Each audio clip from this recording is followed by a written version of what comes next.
Hello and welcome to another fun one of these. Two normal home cooks testing out and exploring with professional kitchen gadgets, i.e. big things that barely fit under a cloche. Or in the kitchen. We've been moved to the back. By the way, I'm embodying a professional chef. I don't know if you've noticed. So I can think like a professional chef. Oh, it's a first for everything. Yeah. Do I look like a chef or a smurf? Lift the cloche and the boosh. It's a fridge. It's a fridge. So I was thinking it's a massive oven, but yeah, you're right. It's called Polar. So. Fridge. Oh no. Oh. I know what this is, maybe. I think it hasn't fully got to temperature. Is this a blast chiller? This is exactly that, a blast chiller, the Polar G Series countertop blast chiller. Now, when we say countertop, it's still for industrial spaces. It sits deeper than the 60 centimetre deep of a regular domestic appliance, which is why it's on the back. Essentially, it does the reverse of an air fryer. Sorry, am I overcomplicating it? It's just a freezer, right? Fridge. Yeah, but like fridge or freezer. Fridge or freezer. But they have massive ones, like on the chef shows that I watch. Right. Like huge ones, and it's for like cooling things down really quickly, but also like setting desserts really quickly and things like that. So in the same way that an air fryer is basically an oven with a really powerful fan that pushes hot air onto food and therefore decreases cooking time, this is the same for a fridge or a freezer. You can set the temperatures and then it blasts the cold air onto the food so that it decreases the chilling time. So it will rapidly speed up the time it takes to cool food down. So it can be set to either refrigerate or to freeze, but the important thing is it has that fan. It will do it rapidly and therefore safely. We'll come on to other benefits in a minute, but should we try it out against our very own smart, also expensive fridge? Whatever is under that smells insanely good. Lift the tin foil. Oh. It's what we were cooking. It's what you were cooking earlier. Oh. And it's piping hot. Let's see how piping, but yes. 70, 71? 70, 71 degrees. Very deliberate. So it claims to be able to chill 8 kilograms of hot food from 70 degrees to 3 degrees in 90 minutes. Mm-hmm. Now, this is probably only 1.5 kilos of food that we're putting in each, so it should be even quicker than that. So we're going to get this 70-degree food into each and chill it down to about 3 degrees and see how long it takes. Okay. Where do you want to go? You go blasty, I'll go... No, I'll go fridgy. Okay. Baz, yours is just going in a fridge. Now, annoyingly, I've got a lot of wine chilling in there. We've got some dairy, got some feta cheese. Putting hot food into a fridge is not recommended. A better option would be to let it to cool to room temperature for an hour or so, and then put it into the fridge to completely chill. So the only real knowledge I have of blast chillers are from watching TV shows like The Great British Menu, where people try and set desserts really quickly, but all the contestants use it at the same time and they keep on opening the doors and therefore it stops working. I mean, precisely that. What it is brilliant for, and therefore more useful in professional kitchens, is when you're doing lots of mise en place ahead of time and you want to chill things down quickly. One, it keeps the freshness in. Two, it keeps the colour in. If you've got a nice green soup that takes 2 hours to chill, you lose the vibrancy. If you can chill it in 40 minutes, you keep the vibrancy and the freshness to it. Plus, then you've got the safety element. And it also means you can have lots of things chilling and you're having it in a blast chiller rather than scattered out across your kitchen using up work surface space, because you cannot put it in the fridge, despite the fact that a lot of people, we've done it on the channel countless times, do. Another great example would be to stick anything in there that you want to slice or portion and almost lightly freeze it. So beef carpaccio, whack it in there for a few minutes and suddenly it's chilly enough to be able to slice nice and thin. A lasagna, get it in there to chill right down. Think how long it takes for a sheet tray lasagna to cool down. When it's cold, you can slice it and cut it and portion it with much more control. This is a very safe and sensible way of cooling things down quickly. But when it comes to freezing things quickly as well. Yeah, how low does it go? Yeah. So you can set it, as we have done, to about 1 degree. So it will take it down out of the danger zone into a temperature that you can then wrap up and put in the fridge. Okay. Or you can chill it down to frozen. It is blast chilled, and because it does it quicker than just putting it in the freezer, your ice crystals are smaller. So again, it is protecting the texture and the consistency of whatever it is you're freezing. Irrelevant if it's a sauce, but you're still saving time. I'm Very excited. Now we're running an A/B test. Same. We can leave that counter to tick down and we can come back to it after gadget number 2. I'm going to take this off. It's cutting off my circulation. Yeah, also, you look stupid. Oh. Mean. Join us on the 6th and 7th of December for a delightful weekend away in the British countryside. Yes, Sorted Live, The Last Bite. It's our most ambitious live stream show to date. It's a one-of-a-kind blend of sorted cooking challenges, games and formats, all stitched together with a murder mystery narrative. We're going to be thrust into this manor house packed with cameras, crew, cooking kit and fully improvised characters played by professional actors. In real time, we, as the Culinary Manor House staff, will be taking on their impossible culinary requests, whilst desperately trying to keep up with them and everything that plays out. And yes, at some point, a crime will be committed, and it will be up to you and us to solve it whilst the weekend's action unfolds. So if you can, join us, get together, grab some food, and settle in for what promises to be an unmissable Christmas event.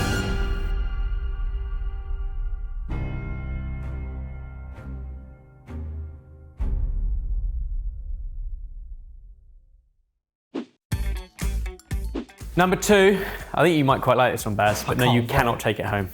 Oh, It's because you're not a professional. Let me get my hat. it's a.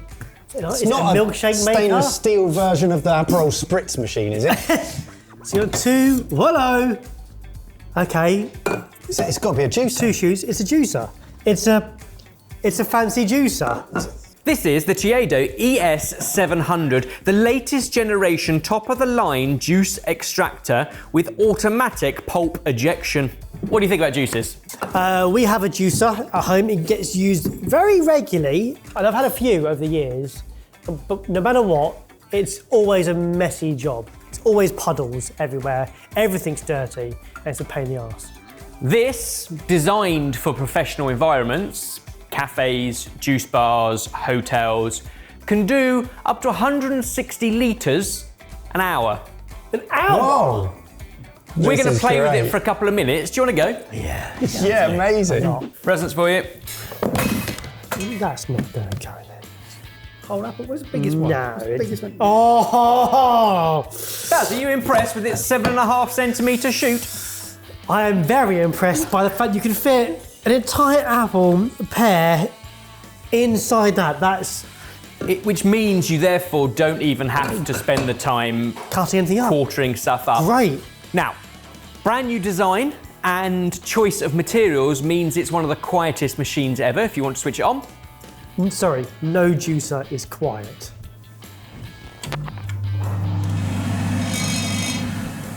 It's quiet for now.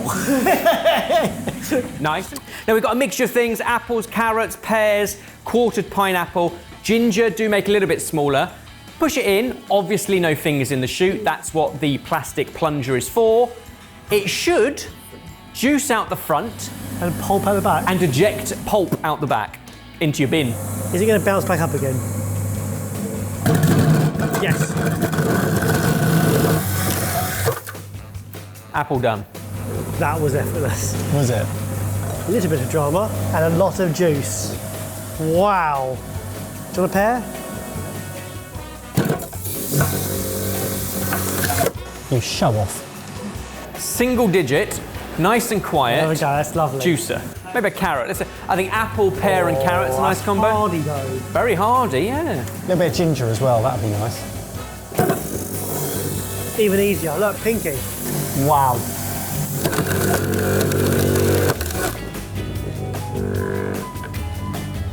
So you got the dual chute. You can put big stuff in the big one, long thin stuff in the smaller one. Quarter of a pineapple.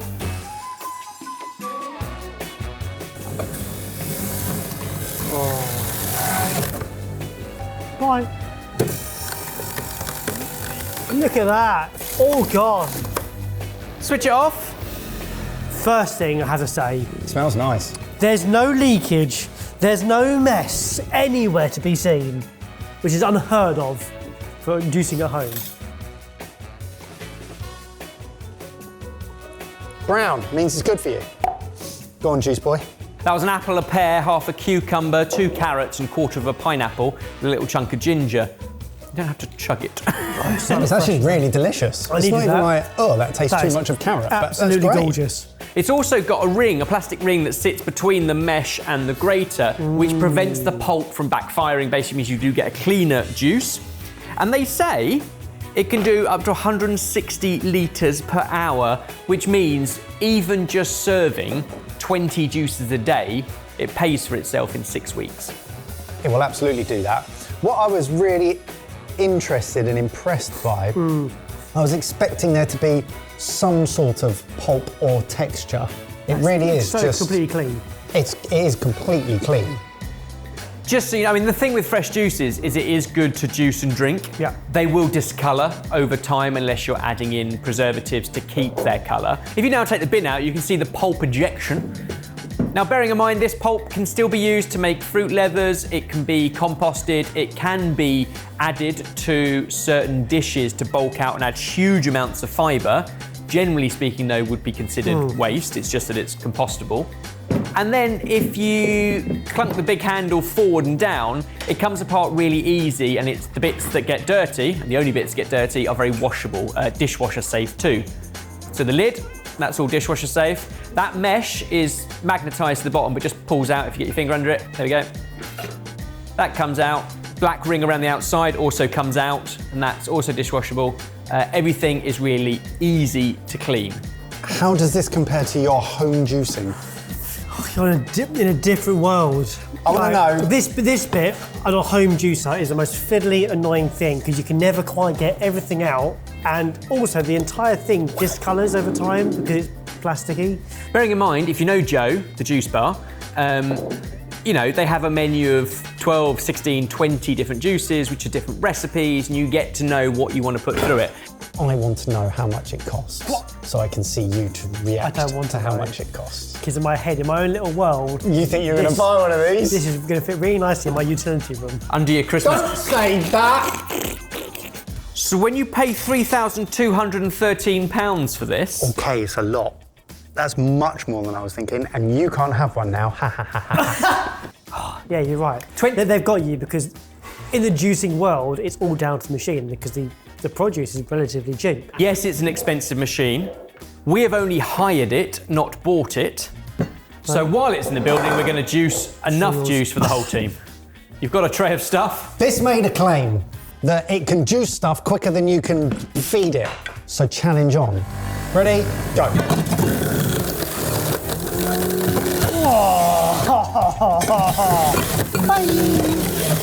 I'm keeping an eye on the jug as well.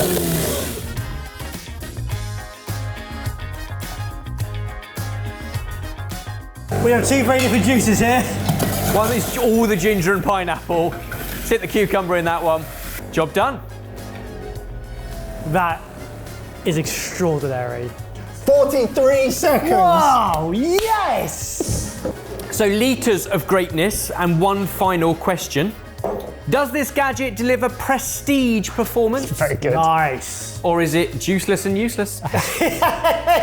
Prestige. Definitely prestige. Although I do like juiceless and useless. Nice. Delicious. Nice. Number 3, lift the cloche and draw the curtain.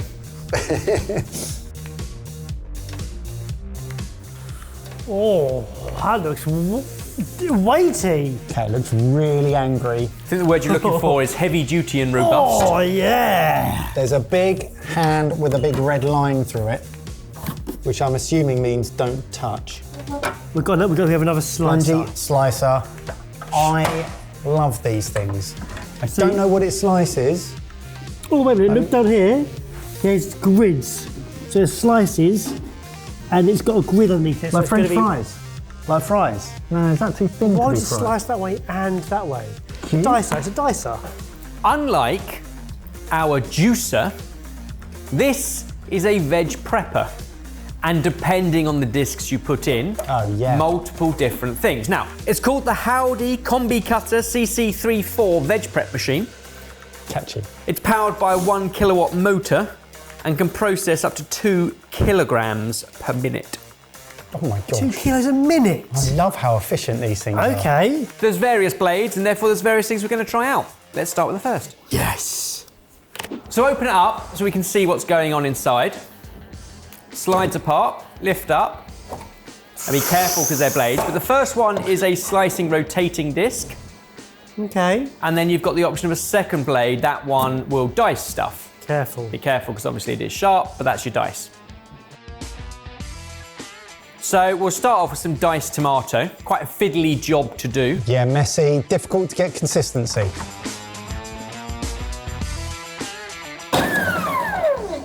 Is that right? That is aggressive. Is it on? There we Like a go. motorbike. Now, just to prove a point, lift the plunger up. It switches itself off. So basically, if the plunger's not down, it's not spinning. You can't put your hand inside. Ready? Did he? And plunge. That is ridiculous. Oh, Dice he's going further tomato. forward. I didn't have time to even plunge it. Ready? I'll catch. How long was that? Perfect. You're huge. How long was that taking you by hand? Oh, indefinite. Now, yes, you can put it through the plunge, but you can also actually lift up the whole thing to put bigger things in. You can fill in a few, 3 or 4 in there, and then plunge down. Oh, really? Yeah. Yeah. Sorry, I was It's too hard. You don't need any force. I mean, Ridiculous. effortless. And you can think of all the applications where chopped tomato is going to be useful. It doesn't have to be tomato. Obviously, you can chop anything. The beauty of something like that is it is doing dice of everything without all of the mess and the dribble, although you've now moved the bowl away, so now it is dribbling, that you normally create in such preparation. Brilliant. Right, what else does it do? Let's Because change the here we disc. go. Why don't we do some sliced onions? Now we know that one job in a kitchen that will reduce just about every chef to tears is slicing a bucket or a bag or a sack of onions. So this should do just that. We put the thin slicing disc in. We've taken the crisscross hatch out. See how we get on? Try half. So quick, not even Barry was ready. He That literally had a was bucket ready to catch ridiculous. that and still Okay, missed. so you've got thinner slices on those So ones. yeah, the faster it goes, the thinner it gets. Okay, would you like some more? Yes, I do. Fire! Right, just stop for a second and think how long it takes you to slice know. up a single onion. Because I'm already thinking, I know I don't cook this amount of volume, but it's so easy. I am internally justifying having one of these in my house. In your shed. I'm happy to have French onion soup every day. I will eat nothing but bruschetta and sliced onions. Ready? Now, you have to think about professional applications, but we are professional here. However, That is events true. like our live show, where Kush is catering for dozens of people across a weekend to put on the live show, he has already started preparing the bases to stews and casseroles and curries and tagines and the alike for our Christmas winter production. He has put kilos and kilos of onions through this just to speed stuff up. Great point, Evans. Oh, It gets a really struggle satisfying, there. like, But it all depends on how you put the onion in. You put it in a funny angle, you don't get clean slices. Sometimes you don't have a choice. Get them all through because Kush is genuinely going to use all these in a dish tomorrow.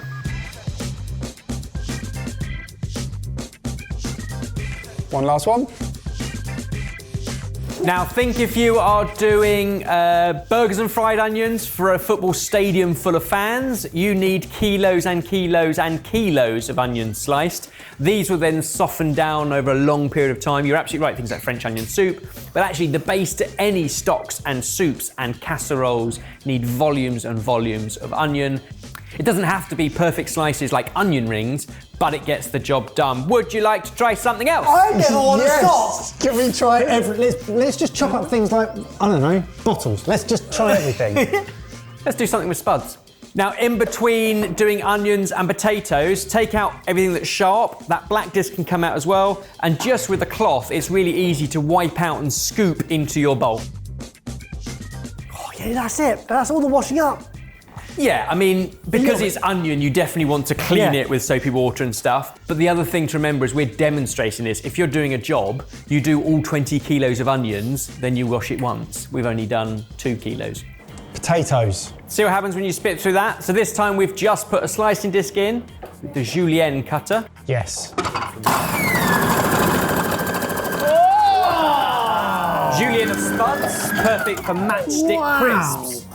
Oh my goodness, look how consistently thin those are. That is impossible for me to ever get by hand. And think about what else you could put through that, from chunks of carrot, butternut squash, anything you want to julienne for dishes, either as garnish or stir fries. Yeah. Or in this case, matchstick crisps.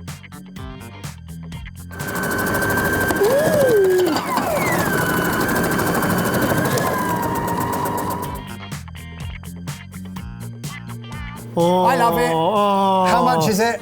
One more job I need you to do. No, we genuinely need some prep doing for later on. So one more job. We'll put the grating disc in and put through about 1 kilo of Grana Padano. It feels less fun when doing work for him. We're also overrunning on a filming. Mike. Yes. Catch. Take the top off, give it a quick brush out to make sure you get all the bits, and then we'll quickly do some cheese. Oh, yeah. Oh, yeah. Guys, it's almost like it's been perfectly designed to fit. Our last wedge of Grana Padano. It's been in the fridge for months. At this point, we're going to grate it, vat pack it, and freeze it, and use it at Christmas. This is the most over-engineered cheese grater ever, and I love it. Oh, it's raining! Raining cheese! Lovely. Now you can absolutely imagine Italian restaurants going through this volume of cheese in sauces for gratination. I'm going to go number 1. Okay. Just because I want to see if there's any different. Yeah.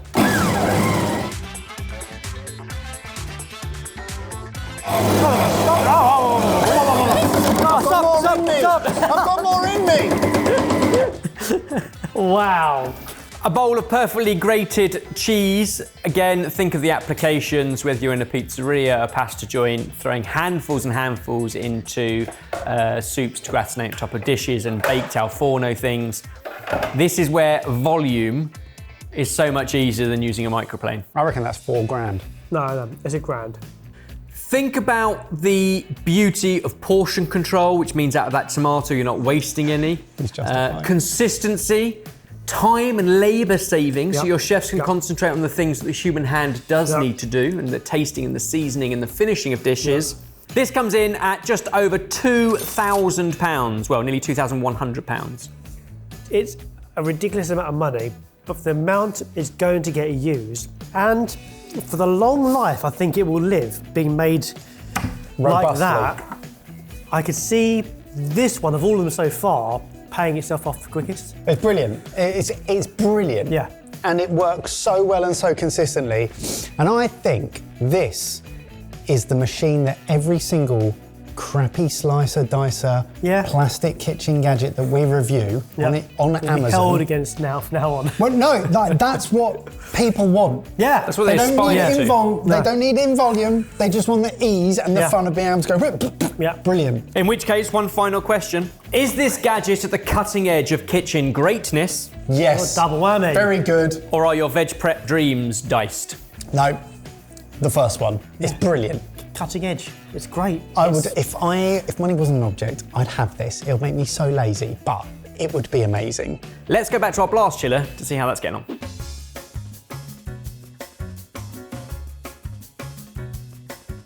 They are both cold. The one that came out of the chiller. It feels colder. It's obviously a lot colder. Okay. But how much difference is there, and how much of the coldness has penetrated? Worth pointing out that we've just done about 1 kilo, and it can do 8 kilos at the same time. Had you put 8 kilos of hot stuff into our smart fridge, it would have heated the entire fridge up and changed everything. 23.3. So still in the danger zone after 90 minutes. So our blast chiller. Straight down to 14.2. So actually, in those small volumes, not a huge difference, in all honesty. Both have chilled pretty well. A big, relatively empty fridge and a small container. The blast chiller has brought it down cooler, quicker, but now imagine 8 times the volume. Yeah, no, I can see It'd that. have been a big difference. Yep. So it does work. Well, we didn't need this test to prove that. Yeah, it does. We're not the crash dummies of blast chillers, but the point is why. So good applications in kitchens, you could be talking in bakeries, you could be talking in restaurants, in pubs, but the ability to do your mise en place and prep in bulk, whether you're making custards or sauces or stocks, jellies or gels and panna cottas, you can basically get them quick set and in the fridge. By getting an entire batch chilled down quickly, it means you only need to do that job once every 3 or 4 days, rather than every day just doing enough that will cool down in time for service. So you drastically reduce your prep list and your mise en place list by doing it in bulk. I think it's a really impressive machine. My only problem with it is it's the least relatable for normals. Yeah, We don't do any of that stuff. Whereas grating and juicing, we do. Yeah, I'm with you. That's probably why I'm so interested from a chef's perspective, because, I only know a very limited way in which it's been used. So understanding more about that is great. It's really interesting. You're so right. When you force fruit, veg, cheese through those big machines, it's impressive and it fires out the other end. Food poisoning, not as visual. But if you've got 8 kilos of food, high protein, high risk, sitting at warm temperatures for too long, or warming up your fridge and risking the damage and shortening the shelf life of other products in the fridge, you have the chance of killing someone. That's how serious food poisoning can be. So in professional environments, these kind of machines help to mitigate. They are not essential, there's lots of other ways of doing it, but they help to mitigate problems. A blast chiller, perhaps not sexy, but very, very important in professional kitchens. Sounds sexier than it is. It does, doesn't it? Yeah. I'm going to say, because of its size and because of how much the chefs get excited by it, I'm going to say 4. I was thinking 3. That's £1,000 we're talking about, £4,000 or £3,000, which is mental. Now, bearing in mind this is a countertop one, in other restaurants and hotels, they will be the size of this. Sometimes they are walk-in. When you're looking at industrial scale for airline catering and the masses, they are walk-in blast chillers. This is the light version. This is the small one, which is why it'll only set you back £1,656. Wow. Okay. I'm actually pleasantly surprised by that. That almost feels affordable compared to others. It was the first one we started with. It's just that we ended with it too, right? Can't argue with it. It's been interesting to see it at work and more interesting to understand how it's used in situ. Which is why these professional kitchen gadget videos are so interesting, and so many of you who watch these are professionals. Comment down below which or any of these machines do you use at work, or which one would you love to have at home?